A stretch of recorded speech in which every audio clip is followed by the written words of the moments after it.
DM সাহেবও আছেন, তিনিও যখন ব্যারাকপুরে ছিলেন একসাথে কাজ অনেক করেছি, তখন এসডিও ছিলেন, পরে ডিএম হয়েছিলেন, ওনাকে ধন্যবাদ পূর্ণেন্দু মাঝিকে। এসডিও আছেন, আমাদের চেয়ারম্যান আছে শুভকাশ, খুবই ভালো ডাইনামিক ছেলে, অল্প বয়সী ছেলে, পৌরসভা আছে, ভাইস চেয়ারম্যান আছেন ডক্টর কি নিরঞ্জন বাংলা, সেক্রেটারি আছেন জেলা পরিষদের, পৌর প্রতিনিধিরা আছেন, উপস্থিত মা বোনেরা আছেন, সাংবাদিক বন্ধুরা আছেন। আমার পূর্ববর্তী বক্তারা সমস্তটাই বলেছেন প্রোগ্রাম সম্পর্কে। আমিও বলে রাখি, এই ধরনের প্রোগ্রাম বিশেষ করে আজকে সকালে দুটো আমি রামনগরে করে, দ্বিতীয় করে আমি কলকাতায় ফিরবো। আবার 8খানা গণেশ পুজোর ওপেনিং আছে, 8টা গণেশ পুজোর ওপেনিং করে বাইরে। এখন গণেশ পুজো দেখছি, একটা সময় মুম্বাইতে আমি ছেলেমেয়ে যখন পড়তে যেতাম, মুম্বাই ভাবতাম হয়তো গণেশ পুজোর সেরা মহারাষ্ট্রে, এখন দেখছি বাংলাও ছাপিয়ে গেছে মুম্বাইকে, এত পুজো এখানে হচ্ছে।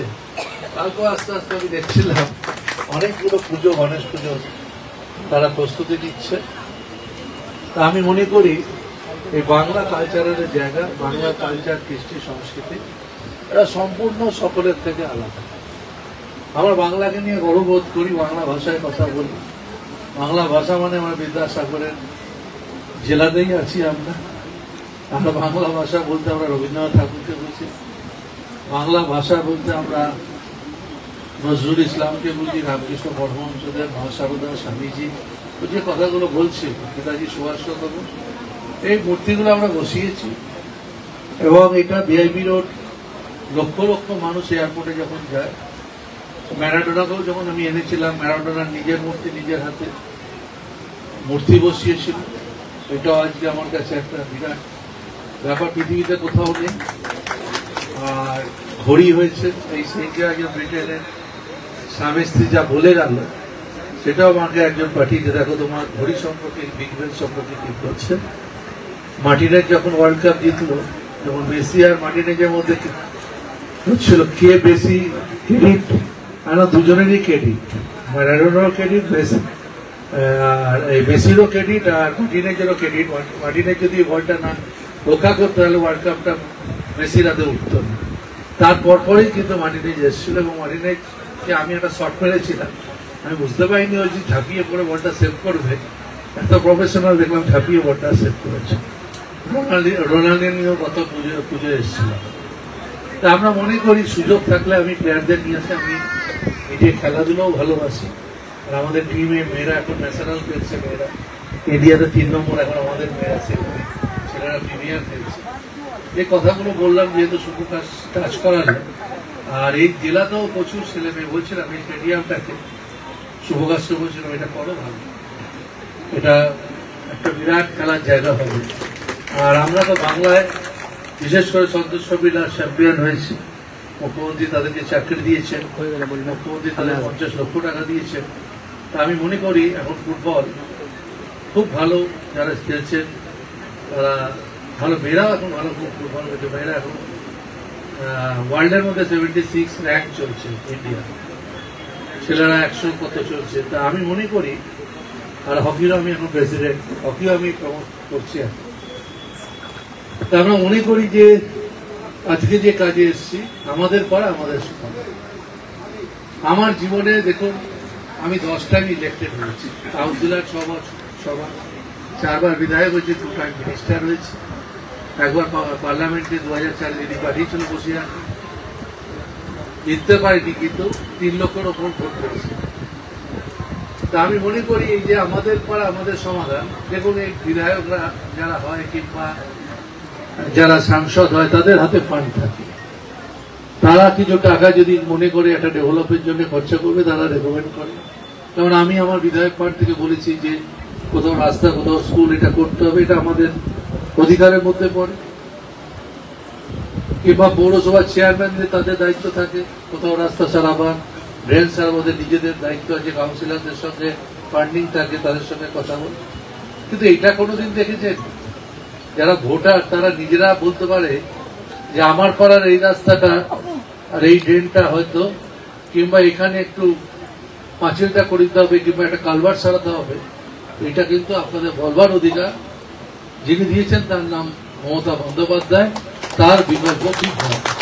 আমি বলেছি যেদিন প্রোগ্রামটা আমরা শুনেছি ক্যাবিনেটে, সেদিন আমরা বলছিলাম কয়েকজন বন্ধু আমরা আলোচনা করছিলাম, এটাই হচ্ছে মমতা ব্যানার্জির ব্রেন চাইল্ড, যিনি আপনাদেরকে ইনভলভ করেছেন যে আপনারা ঠিক করে দেবেন আপনার বুথে 10 লক্ষ টাকা মানে হচ্ছে এই রাজ্যে 80,000 বুথ আর 8,000 কোটি টাকা খরচা হবে, 27,000 ক্যাম্প হবে। আমি এসে শুনে খুশি হচ্ছি যে 50% কাঁথিতে এই ধরনের ক্যাম্প আজ অব্দি হয়ে গেছে, আর 50% আশা করছি এই মাসেই হয়ে যাবে। তারপরে এইগুলো চলে যাবে আপনাদের মাধ্যম দিয়ে, সরকারি যারা অফিসার আছে তারা দেখবেন, পোটেন্সিয়ালকে দেখে নেবেন কোনটা কি করতে হবে, সেই রাস্তাগুলো আপনারা দেখবেন, আপনাদের চোখের সামনে হবে। তাহলে আপনি তো সব থেকে বেশি খুশি থাকা যে আমি রেকমেন্ড করেছিলাম এই রাস্তাটা হয়েছে। ছোটবেলায় যেমন আমি একটা ড্রেন করেছিলাম, আমি যখন প্রথম ইলেক্টেড হয়েছিলাম, আমার শ্রীমুড়িতে কোথাও ড্রেন ছিল না, কাঁচা ড্রেন ছিল। ভিআইপি রোডে তখন ওই বলেছে পুরনো ভিআইপি, প্রথম যখন একটা ড্রেন করেছিলাম 1,43,000 টাকা দিয়ে রোজ ঘুরে বেড়াতাম, দেখতাম। এই ইচ্ছেটা আপনাদেরও থাকে, কেউ যদি ইলেক্টেড হয় কিংবা কেউ যদি তার দ্বারা কোনো একটা কাজ হয়, সে তখন এটাকে নিয়ে গর্ববোধ করে। আজকে আমিও বলবো আপনারা এটা নিয়ে গর্ববোধ করবেন, তার কারণ এই সুযোগটা আপনাদের মাননীয় মুখ্যমন্ত্রী দিয়েছেন, সরকার দিয়েছেন। আমাদের পাড়া আমাদের সমাজ, আমরাই ঠিক করবো আমাদের পাড়ায় কোন কাজটা। আজকে এখানে মহিলাদের প্রচন্ড উপস্থিতি আমি দেখেছি। লক্ষ্মীর ভান্ডারেও অনেকে অনেক কথা বলে, অনেকে ব্যঙ্গ করে কথা বলে। আমি বলি দেখো, আমি প্রায়শই আমাকে দিদি জেলায় পাঠান। কিছুদিন আগে বাগদা বলে একটা জায়গা, বনগাঁ বাগদা আপনারা জানেন, একটা 250 লোকের নিয়ে আমি মিটিং করছিলাম একটা গ্রামের মেট্রো জায়গায়। দিদি বললো ওই জায়গাটা খারাপ আছে, ওই জায়গাটা তুমি যাও একবার দেখ। তা আমি বসিরহাট করেছি, তারপর আমাকে ইলেকশনে করে বনগাঁ, ওইখানে বাই ইলেকশন। এক মহিলার সঙ্গে কথা বলছিলাম, বেশি না 70-80 জন মহিলাকে নিয়ে একটা জায়গায় মিটিং। একটা মহিলা বললো মমতা আমাদের এইটা করে দিয়েছে। আমি কি করে দিয়েছে মাসিমা? বললো আগে ছেলের কাছে আমি চাইতাম পয়সা পান দোকার জন্য, ছেলে দিত না, এখন কিন্তু আমরা এই পয়সাটা পাচ্ছি, লক্ষ্মী ভান্ডার পাচ্ছি। আবার লক্ষ্মী ভান্ডারটা এখন দিদি আবার কনভার্ট করে দিয়েছেন আজীবন মৃত্যু। তাহলে আমি বলি টাকাটা কোনো বড় অঙ্কে দেখবেন, 1000 টাকা কি 1200 টাকা। এই যে মহিলাদের সম্মান, যে সম্মানটা দিদি করে দিয়েছে, এটা মনে রাখবেন। এই যে বলছিলেন কন্যাশ্রী প্রকল্প, গর্বে বুক ভরে যায়। আমি ছোটবেলা থেকে, আমি 21 বছর 22 বছর বয়স থেকে আমি দেখতে, একটা সময় সত্যি তো দেখতাম মেয়েরা পড়তে পড়তে পড়া ছেড়ে দেয়, বাবা এখন তো পড়া ছাড়তে হয় না, এখন তো ড্রপ আউটের সংখ্যা কমেছে। উনি বলতে পারবেন ভালো করে, দিদি সেনকে বলছিল ড্রপ আউটের সংখ্যা এখন কমে গেছে। তার মানে এখন যদি কোনো একটা মেয়েকে জোর করে বিয়ে দিতে, সেই মেয়েটা ফোর্স করে, শুধু তাই না, আমাদের অফিস অব্দি চলে আসে যে আমাকে আমার বাবা জোর করে বিয়ে দিয়ে দিচ্ছে, আমাদের বাঁচান।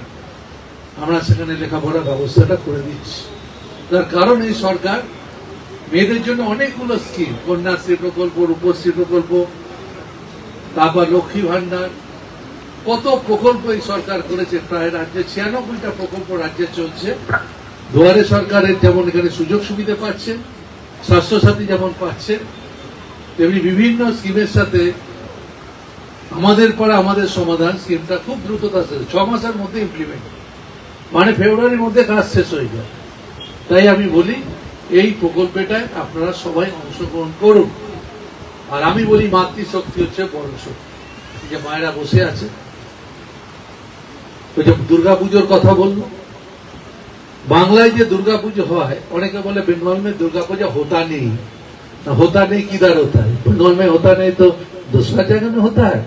बंगाल में सबसे बड़ा दुर्गा पूजा होता है, ज्यादा दुर्गा पूजा होता है।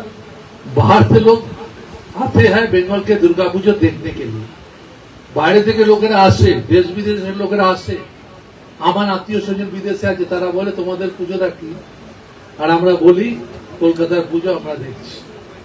কলকাতায় আজকে কালচারাল হেরিটেজ হিসেবে স্বীকৃতি পেয়েছে, সেটা কম বড় কথা না। বাংলার পুজোকে ন্যাশনাল জিওগ্রাফি চ্যানেলে দেখবেন শ্রীভূমি নিয়ে একজন ব্রিটিশ কি বলছে, সেখানে অনেকগুলো ফুল মার্কেট আমাদের কি বলছে। একজন ব্রিটিশ এসেছিল, একজন বনিদি বাড়ির পুজোতে নিয়ে তিনি কি বলছে, ইউটিউব সার্চ করলেই পেয়ে যাবে। তা আমি মনে করি আমাদের বাংলার দুর্গাপুজো শ্রেষ্ঠ দুর্গাপুজো, শুধু তাই না, এত মানুষের ইনভলভমেন্ট। একটা দুর্গাপুজো মানে শুধু দুর্গাপুজো না, দুর্গাপুজোর সঙ্গে একটা প্যান্ডেল তৈরি করতে গেলে বাঁশ, কাঠ, দড়ি, পেরেক থেকে শুরু করে, টিন থেকে শুরু করে কত একটা ইন্ডাস্ট্রি চলতে থাকে। কত মানুষ চন্দননগর থেকে লাইট লাগাবার জন্য তারা কলকাতায় আসে, বসে থাকে। একটা ঢাক বাজাবার জন্য তারা কলকাতায় আসে, এসে দুটো পয়সা রোজগার করবার জন্য আসে। আমি কালকে দেখছিলাম, একটা স্ট্যাটিস্টিক্স করছিলাম যে এখানকার যারা বাইরে যাবে তারা একটা শঙ্কা বোধ করছে যে বাংলা ভাষায় যদি দিল্লিতে কথা বলে তাদেরকে বাংলায় পাঠিয়ে দেওয়ার ব্যবস্থা করে হচ্ছে বাংলাদেশি বলে। তা আমি বাংলা ভাষা বলি, তো বাংলা বলবো না, তা কি করবো? আমাকে তো বাংলা ভাষায় কথা বলতে হবে। কিন্তু যে হিন্দি ভাষী আছে সে হিন্দি ভাষায় কথা বলবে, তার ভাষা সে বলবে। যে উড়িষ্যার লোক আছে সে উড়িষ্যা ভাষা বলবে, এর মধ্যে কোথাও কোনো অপরাধ নেই। কিন্তু বাংলা ভাষা বললে পরেই বাংলাদেশি এটা কোথায় ঠিক করবে? এসব এখন নতুন নতুন পদ্ধতি দিল্লি ঠিক করে দিয়েছে। তা আমি মনে করি এসআই নাম করে যদি কোনো মনে করে কাউকে ভোটার লিস্ট থেকে নাম বাদ দিয়ে দেবে, এত সস্তা ব্যাপারটা না। এই নিয়ে অলরেডি সুপ্রিম কোর্টে মামলা হয়েছে। বিহারে 65 লোকের নাম বাদ দেওয়া হয়েছে। সেখানে বলা হয়েছে যে এটা ভালো করে দেখার জন্য, আধার দেখার জন্য বলা হয়েছে। আমার আধার কার্ড আছে, আমার ভোটার কার্ড আছে, আমাকে এখন বলছে জন্ম সার্টিফিকেট আনতে হবে। এটা কোন মানুষটার জন্ম সার্টিফিকেট যিনি বলছে তিনি এনে দিতে পারবেন? তাই আমি মনে করি অধিকার মানুষের, যদি কেউ মানে ডেমোক্রেটিক অধিকার আপনার কেড়ে নেবে, সেটা অত সহজ ব্যাপার হবে। বাংলার মুখ্যমন্ত্রী মমতা বন্দ্যোপাধ্যায়কে আমরা সম্মান করি, তাকে শ্রদ্ধা করি, তার কারণ তার ফাইট প্রত্যেকটা জিনিস আমরা লক্ষ্য করেছি। মানুষের অধিকার নিয়ে তিনি সবসময় কথা বলেন। আজকে বাংলার বাড়ির টাকা বন্ধ হয়ে গেছে, অনেক বড় বড় লোক অনেক বড় বড় কথা কেন বলছেন? বাংলার পাওনা 2 লক্ষ কোটি টাকা আছে, কেন বাংলা পাবে না? কেন 2 লক্ষ টাকার কাছাকাছি আমাদের পাওনা আছে, কেন আমরা এই টাকাটা পাবো না? আমাদের টাকা তো, আমি তো ভিক্ষার টাকা না, আমাদের যেটা অধিকারের টাকা, জিএসটি বাবদ যে অংশের টাকা আমাদের পাওয়ার কথা, সেটা আপনারা দেবেন। রায়ের জোরে দেখাচ্ছে 100 দিনের কাজের জন্য বলেছে সরকারকে দায়িত্ব দেওয়া হয়েছে, এদের 100 দিনের কাজ দেওয়ার জন্য আপনি কোর্টে চলে গেলেন, সুপ্রিম কোর্টে এখন চলে গেলেন, হাইকোর্ট বলল না ওদের 100 দিনের কাজ দিতে হবে। বাংলার বাড়ির টাকা দিলে না, দিদি দুধকেবের টাকা দিয়ে দিয়েছে, আরো বলেছে টাকা দিয়ে দেবে। তা আপনারা শুধু বড় বড় কথা বলছেন। তাই আমি বলি, এই বাংলায় আমরা যারা বাস করি, সম্মান নিয়ে বাস করি, বাংলার কালচার, কৃষ্টি, সংস্কৃতিকে আমরা বিশ্বাস করি। সুতরাং কেউ যদি মনে করেন বাংলাকে অপমান করবেন, বাংলাকে ছোট করবেন, বাংলাকে বিভাজন করবেন, তাহলে কিন্তু এটা ঠিক হবে। আমি আজকে সকালবেলা বেরিয়েছিলাম, যখন জগন্নাথ দেবের মন্দির দর্শন করছি, অনেক মানুষ আমাকে বললেন যে এত সুন্দর মন্দিরটা হয়েছে, সুজিতা খুব ভালো লাগছে। আর আমারও ভালো লাগছে। আগে দীঘায় আসতাম, সমুদ্র দেখতাম, এখন মন্দির দেখতে পাচ্ছি।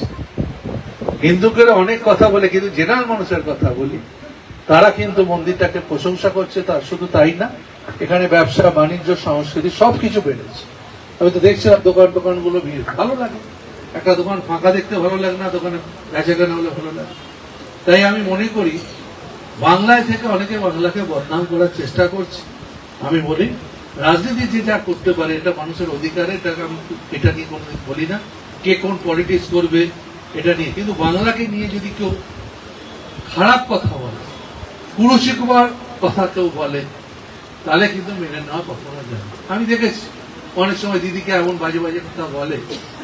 মমতা ব্যানার্জির সম্পর্কে আমরা যতটা সামনে থেকে দেখেছি, উনি যেভাবে কাজ করেন, যেভাবে বলেন, পরশু আসছিলাম যখন আমি বলেছিলাম না যে আমি আসছি, বলে সুইট ঘুরে এসো। তাই আমি আপনাদের বলি, আপনারা ভালো থাকবেন, আপনাদের পরিবার পরিজন খুব ভালো থাকুক। আমি আসতে পেরে আবার আসবো, ডিএম সাহেব আবার আমাকে প্রোগ্রাম দেবে।